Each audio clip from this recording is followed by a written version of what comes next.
Hey everybody, welcome to drumdamentals.com.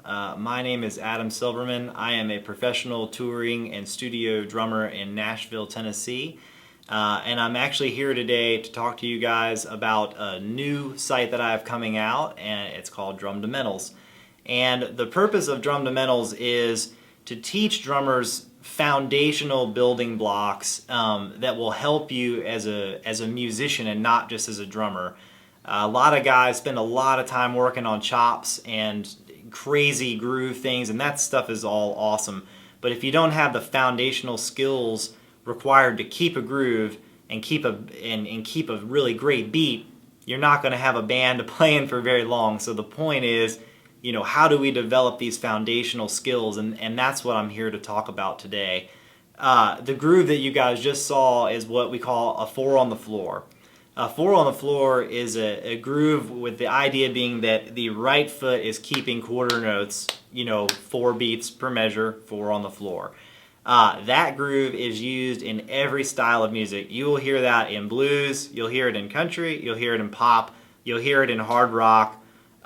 You'll really hear that groove everywhere. I originally heard that groove playing in churches in Nashville. That was the first place where I really went, oh, they're keeping all 4 quarter notes on the floor, and I thought, well, this would be super easy to do. It's actually not super easy. It's something that you really have to focus on and develop the skills to play it correctly. But once you do, it's amazing and can be used no matter what you do. As a session player in Nashville and as a touring musician, I have played this exact beat for master recordings, and I've played this exact beat in front of 100,000 people at an outside festival. So the groove holds true to all styles and to all situations. So if you're in a garage band, if you're playing in a band at school, if you're just playing along to CDs at home, this is a really great way to get started with the drums. And honestly, it's one of the money grooves that we call, which is basically a beat that makes the drummer some money. So the idea here is develop this as a foundational groove to start out with, and even if you're an advanced player, going back to this groove, it's really critical to having a solid feel, and it's so relevant in modern music. In this video, I'm going to do a summary and take you guys through all the ways that you can take the 4 on the floor groove and you can improvise it, you can change it, you can do lots of coordination exercises and lots of work with this groove. Ultimately, the object of this groove is to be extremely musical, and so the deeper that you get into it, the better your pocket will get with it, the better that the groove will sound. So the whole concept of this video is going to be to just show you the outline, and then in future videos I'm going to take you guys through each individual section of this and show you how to really develop the skills that this groove uses when you're playing it. I want to take this chance to show you guys now what this sounds like at some different tempos. And so I'm going to walk through slow, medium, and fast and different styles and how you can use this groove.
One of the coolest things about really any groove, but especially the money grooves, the 4 on the floor grooves, is that you can vary the way that it feels without changing the tempo.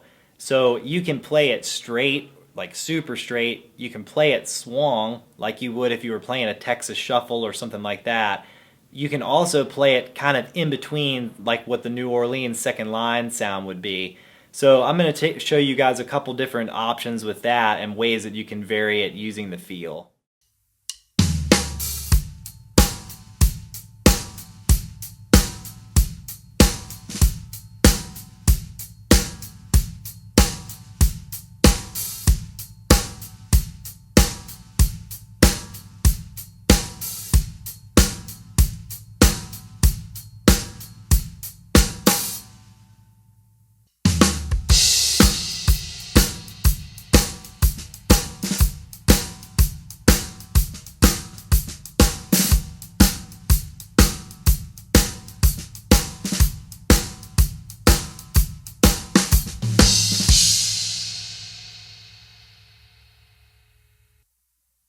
Another way that we can vary the way that the 4 on the floor groove works is by changing what we're doing in the hi-hat. We can not only change, playing it, the hi-hat with the right hand and doing different types of syncopated grooves there, but we can also change the sound source of the hi-hat to the ride, which frees up the left foot to do a lot of independence type of work, and it will also change the feel of the groove. So let me show you a couple different variations of that. So I'm going to show you guys these different hi-hat variations. We're going to start with quarter notes on the hi-hat and then kind of see where it goes from there.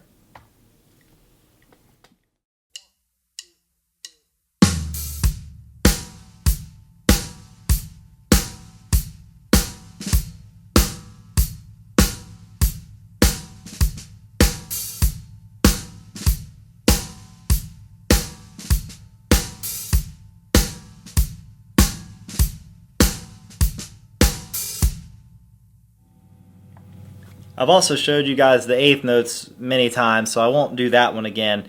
But let's say we want to do the off eighth note. So instead of doing quarters, we'll switch that to the accented eighth. So it sounds something like this.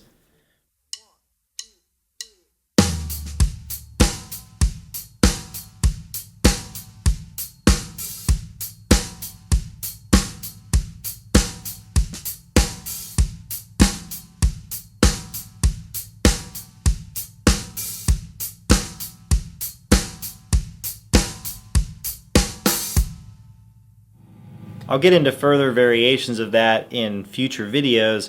I'll show you one more. This would be kind of like a little bit of a jumpier groove, like something you would hear on a Stevie Wonder track or something like that, where you kind of have a triple type of feel on the hi-hat. It would be something like this.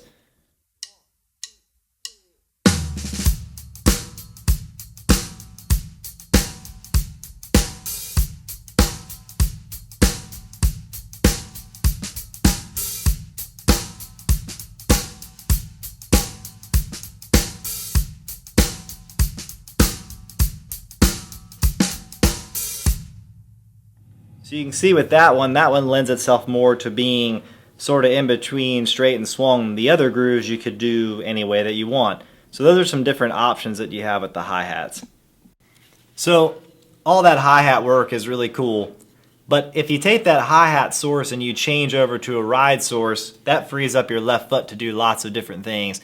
I'm going to show you guys just a couple of the options of things that you can do with the left foot. And again, we'll explore this in depth in a future video.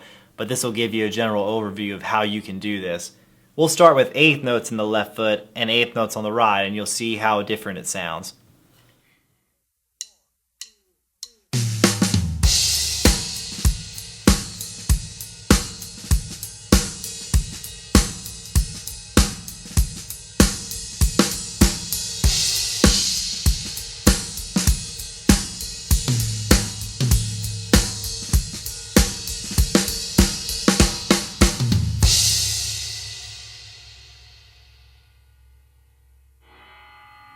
So that's what it would be like with eighth notes. Now what if we want to do something a little bit different? We could do the similar kind of thing. We could do like the off eighths like we did with the right hand earlier. It would be something like this.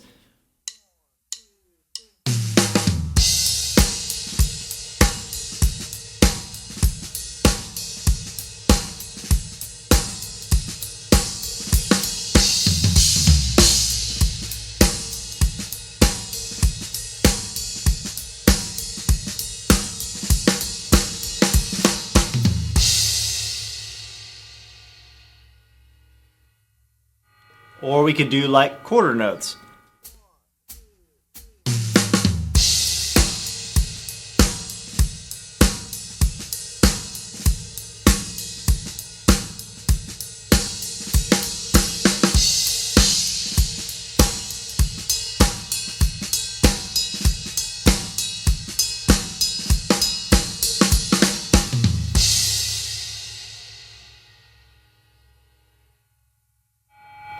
All really cool options and things that you can do. Again, in future videos, I'll show you guys how to break these down and how to take this to even another level. But you can see how cool it makes it feel just changing that sound source and using your left foot as well. The final thing I want to show you guys today is how you can use the 4 on the floor in soloing.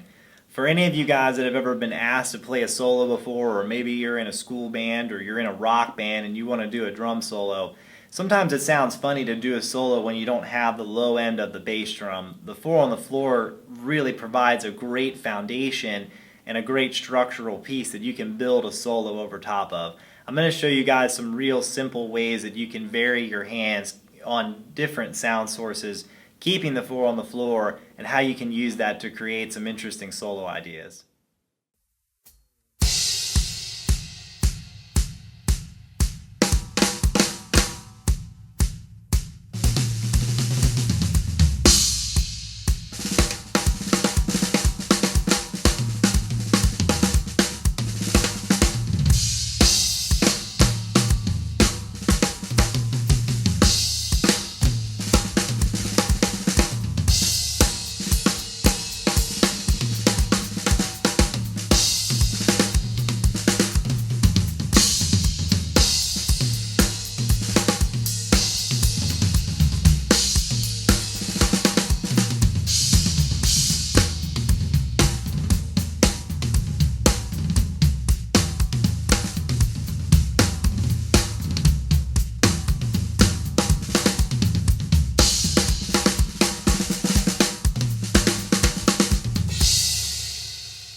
Whew.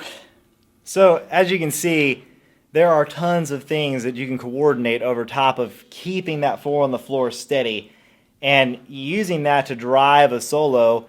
It's been done a million times. There's a reason why people do it. It's because it gives you a place to keep time, and it also gives a big fat low end to a solo. You can do different hi-hat patterns over top of that. You saw at the beginning I was doing quarters. I switched to eighths. You can do splashes. Splashes are like where you go.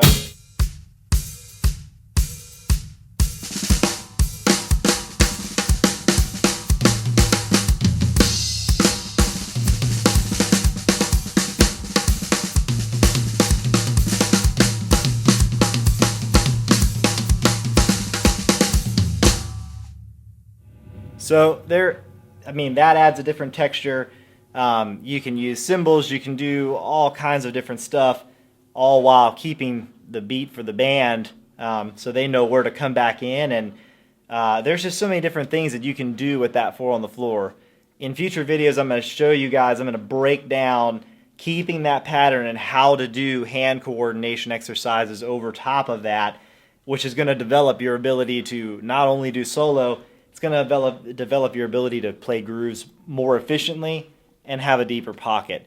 So I hope that this overview has been cool for you guys. There are many, many more videos to come. This is just to kind of show you guys what's up and show you a little bit about this beat. And there will be way more coming on drumtometals.com, so check it out.